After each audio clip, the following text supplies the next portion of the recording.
नमस्कार मित्रांनो, मी गुरु.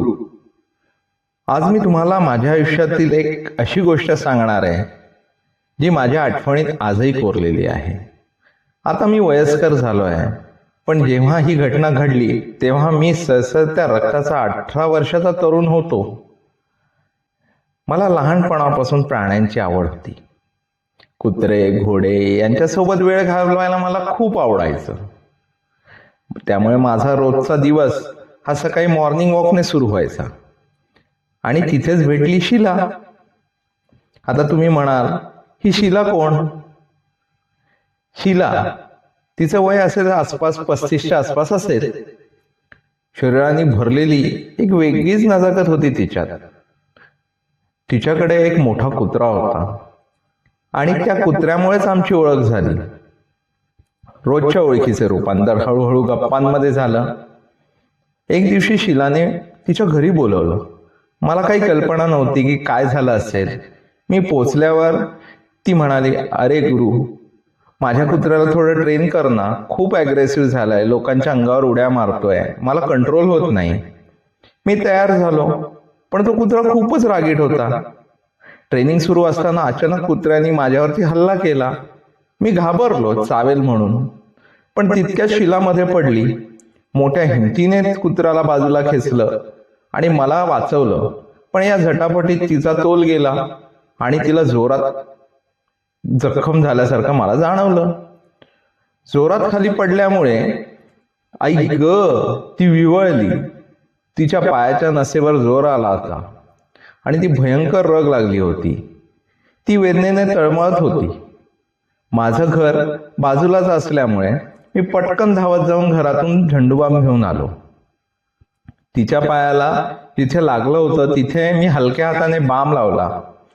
तिला खूप वेदना होत होत्या. मला ती सोफ्यावर बसवलं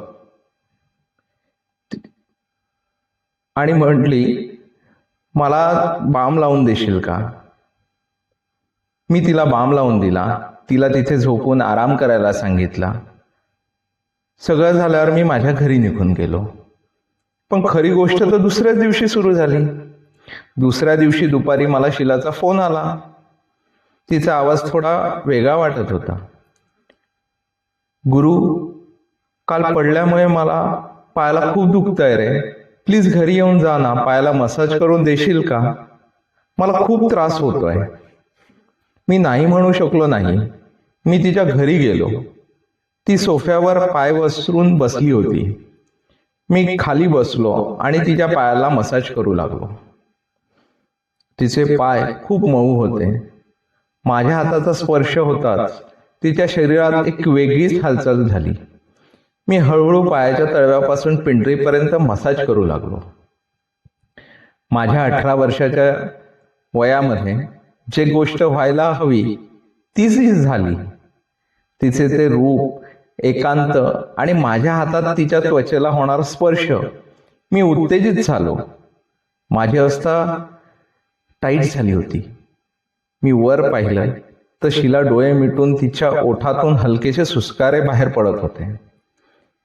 तिने डोळे उघडले आणि माझ्याकडे पाहिलं. तिच्या नजरेत तीच भूक होती जी माझ्या शरीरात होती.